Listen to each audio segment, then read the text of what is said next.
নমস্কাৰ বন্ধু বান্ধৱীসকল, আজিৰ এই ভিডিঅ'টোত মই কেইটামান বিশেষ প্ৰয়োজনীয় প্ৰশ্ন উত্তৰ লৈ আপোনালোকৰ মাজলৈ আহিছোঁ।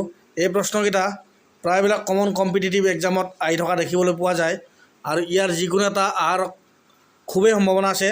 গতিকে তেল শোধনাগাৰ আৰু অসমৰ চাহ উদ্যোগক লৈ প্ৰশ্ন হৈ থকা দেখিবলৈ পোৱা যায়। সেয়েহে আজি মই টপিকটো অসমৰ তৈলক্ষেত্ৰ বা পৃথিৱীৰ বিভিন্ন ক্ষেত্ৰত তৈলক্ষেত্ৰৰ লগতে অসমৰ চাহ উৎপাদন কেন্দ্ৰক লৈ প্ৰস্তুত কৰা হৈছে। গতিকে স্কিপ নকৰাকৈ ভিডিঅ'টো শেষলৈকে চাই থাকক আৰু যদি চেনেলটো ছাবস্ক্ৰাইব কৰা নাই ছাবস্ক্ৰাইব কৰি দিব। কুৱেশ্যন নম্বৰ 1, বিশ্বৰ সৰ্বপ্ৰথম স্থাপিত হোৱা চাহ গৱেষণা কেন্দ্ৰটো ক'ত আছে? ইয়াৰ উত্তৰ যোৰহাটৰ টকোলাইত।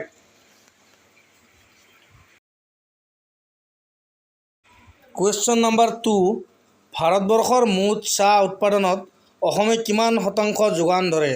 ইয়াৰ উত্তৰ 52% বা %।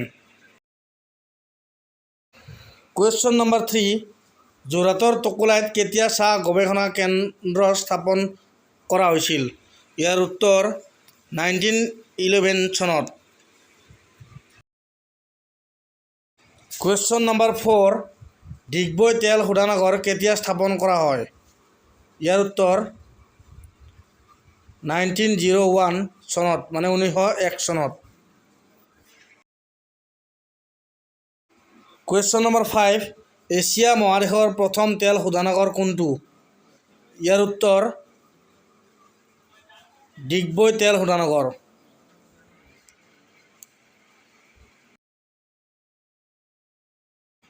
কুৱেশ্যন নম্বৰ 6, বিশ্বৰ প্ৰথম তেল শোধনাগাৰটোৰ নাম কি? ইয়াৰ উত্তৰ প্লয়েষ্টি।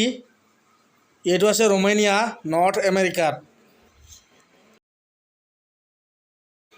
কুৱেশ্যন নম্বৰ 7, বিশ্বৰ সৰ্ববৃহৎ তেল শোধনাগাৰ কোনটো? আৰু ইয়াৰ উত্তৰ হ'ব জামনগৰ আৰু অৱস্থিত গুজৰাটত। গুজৰাটত অৱস্থিত জামনগৰ বিশ্বৰ সৰ্ববৃহৎ তেল শোধনাগাৰ। Question number 8, all India limited কোম্পানীৰ প্ৰধান কাৰ্যালয়টো ক'ত আছে? আৰু ইয়াৰ উত্তৰ দুলিয়াজানত।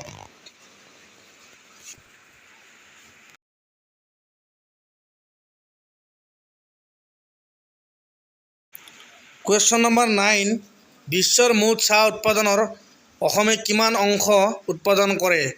ইয়াৰ উত্তৰ 1/6।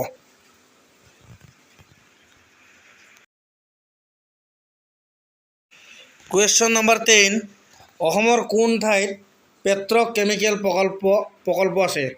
আৰু ইয়াৰ উত্তৰ হ'ব 2 ঠাইত আছে, নামৰূপ আৰু বঙাইগাঁৱত।